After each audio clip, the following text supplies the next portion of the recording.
Hello, everyone. So, up until this point, we've had an opportunity to learn a little bit about the history of the education system. And in chapter one, I shared with you about how my identity was lost. And we had discussion about identity and what that looks like and how our identity is really in need of some restoration. And so we're going to move on to chapter two. And chapter two is going to be a little bit of a deeper dive into how I got to that place that I explained in chapter one. And so as I read through this, read along and hopefully you'll be able to receive something for yourself through this reading. Chapter two, my confusion. For God is not the author of confusion, but of peace. 1 Corinthians 14:33. Remember in chapter one, I mentioned a tattoo I had? Well, that tattoo was inspired by a bumper sticker. You might have seen it before. The image shows different religious symbols and spells out the word coexist. The secular education system fits perfectly with the coexist idea. This idea is simply a segue into the New Age religion. As with all things, there's a reason why it is attractive. New Age or spirituality allows you to adopt the attitude of, I'm spiritual but not religious. If I had $1 for every time I said that. Well, you know how the saying goes. It gives you permission to live the college lifestyle of going to parties, drinking underage, and hooking up without any conviction or realization that what you're doing has very real consequences, both in this life and eternity. It wasn't until I got married that I realized the impact that lifestyle had on my concept of love and intimacy. It allows you to be the moral compass of your own life. What is true for you may not be true for me, and neither way is wrong. It allows you to shift responsibility to karma and trust that we can work off the bad stuff later. This is yet another piece of the problem. To move away from a grounded concept of morality means a lot of gray space. Gray space is not necessarily a bad thing, but it sure is a poor indicator of moral correctness. New Age religion. New Age is attractive to people who have rejected the idea of organized religion and all of the hypocrisy that seems to be bred within it. The church has lost so many youths to spirituality. What makes this dangerous is how closely it resembles faith.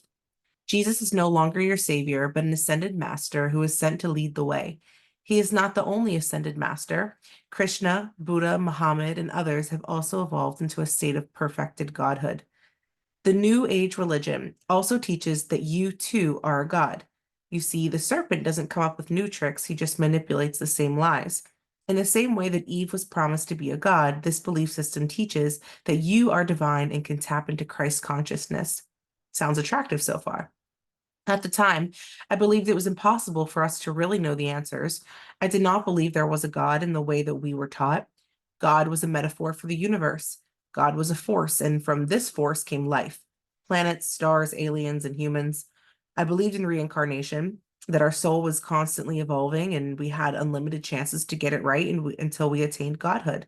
I have to thank my dad who asked me, well, how do you work off bad karma as an insect? It's a good question. It was such a good question that it caused some serious doubts about my new beliefs. I began to pick up the teachings of Jainism, which is a religion that promotes peace through the practice of non involvement. I believed in it so much that I left notes on bathroom walls leading people to these teachings so that they could be set free from the shackles of their minds. The coexist movement is deceptive, and my college classroom primed me to accept its teaching. Even more disturbing is that the same issue described as social justice is being brought to younger grades each year, all of which is more priming to accept this system of belief. The movement sounds great to any person who sees a world of evil. Our history classes teach us about wars, oppression, violence, and hatred.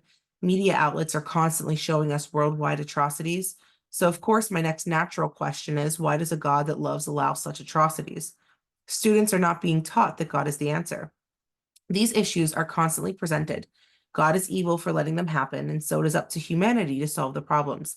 This is why you hear people say faith in humanity is either destroyed or restored. We learned that we are the agents of change, and praying to the non existent God is a waste of time. We live in a world where faith is placed in humans who follow their own beliefs as to what is and is not morally correct. Humans are not without flaws. You cannot create a perfect society through the hands of imperfect people. I'm sure you have asked these same questions, or at least know others who share these thoughts. I never shied away from the tough questions. My hope is to be able to answer some of those questions for you throughout this book. The New Age Appeal. Coexist is a founding principle in the New Age religion. The main idea is that all religions can unite together and live in peace and tolerance of one another. This includes the concept that no matter which path we take in life, we will reach the same place in the end. According to New Age belief, we all believe in the same God. It is important to understand why this movement is so attractive. Rather than write it off as one of the social ills of the millennial and Gen Z generations, we must seek to understand why people are drawn in by it. Let's dive a bit deeper into these concepts. C is represented by the half crescent moon with the star Islam. There is a place in liberalized ideology that focuses on Islamophobia. This is defined as the irrational fear of Muslims. This sociological concept was born out of fear stemming from the attack on the Twin Towers on September 11th, 2001. O is represented by the peace sign, peace and love to all. Our world recounts countless wars and very few periods of peace. E is represented by the male and female symbols to signify gender equality. This peace is evident for both the modern feminist movement and LGBTQ groups.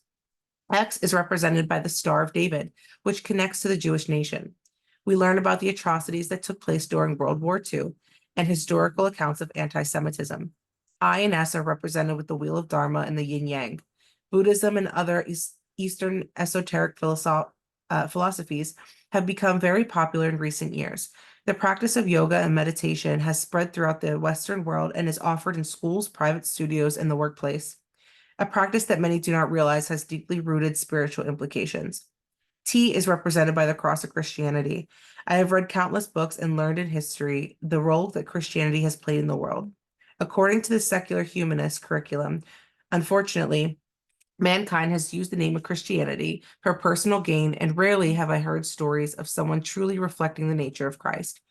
Throughout the whole coexist movement, there's an underlying belief at work. That belief is that all of these other religions are well-meaning, tolerant, and ultimately good. Christianity is the hateful, intolerant aggressor with a mission to proselytize the world. According to the worldview in which coexist is needed, all other religions are merely victims at the mercy of the hateful, villainous Christians. Can you relate to having felt the weight of this narrative? Metrics to measure our world. The narrative is appealing to anyone who has been taught about a world full of hatred, to the individual who wants to see freedom and liberation for the world. The problematic piece is that our view of the world is composed of our personal experiences, family upbringing, media influence, education, and so on. What is most encouraged is living from a place of our subjective reality. If we believe it to be true, then it must be so. Beliefs such as this position the self as the center of the world. All of what happens around me is filtered through the lens of my feelings. This is problematic because truth cannot be subjective. When I would teach my 7th grade students the point of view in a text, I often used the example of different people standing around a statue in a museum. Each person stood looking at a different part of the statue, and if each were asked to describe what they saw, they would only have their portion to describe. This, however, does not indicate the full picture of the statue or the reality of the existence of its other pieces. Now, imagine you read the description card and it mentions that the statue was created 100 years ago. You don't necessarily have evidence to prove that is true. In fact, from where you're standing, it looks less than 10 years old, chiseled in pristine marble. Regardless of your point of view, the truth is that it's 100 years old. It's kind of like that with God, too. Truth needs to be objective and detached from our feelings. Emotions are a very powerful thing. It is the key to connecting us with one another. Unfortunately, our emotions tend to be the driving force behind reality in this postmodernist world. We must come to terms with the fact that not everyone's truth can be objectively true, albeit each individual's truth is very real to them, still making it a subjective reality. I firmly believe that if we could really just grasp the difference between subjective and objective reality, we would understand core societal issues at a much deeper level. You see, we live in a world of decisions made through subjectivity. Truth, by definition, consists of something based on fact or reality. One might say the weather feels like 103 degrees when in fact the thermometer reads 87 degrees. Does that truly mean it's 103 degrees just because somebody feels that it is? Of course not. Consider the metric you use to measure your world. Is truth at the center of your reality, or do you judge the world around you based on your subjective truth? There's a sentiment being tossed around to live your truth and to go your own path, and in doing so will arrive at the same place. But if you open any GPS map, you'll see different roads, If each road represents a different belief system, you can see that these roads take you to different places. If we can look at a simple map and see that not all roads lead to the same place, then what makes us think that the metaphor for our spiritual journey is any different? And that concludes the reading of chapter 2.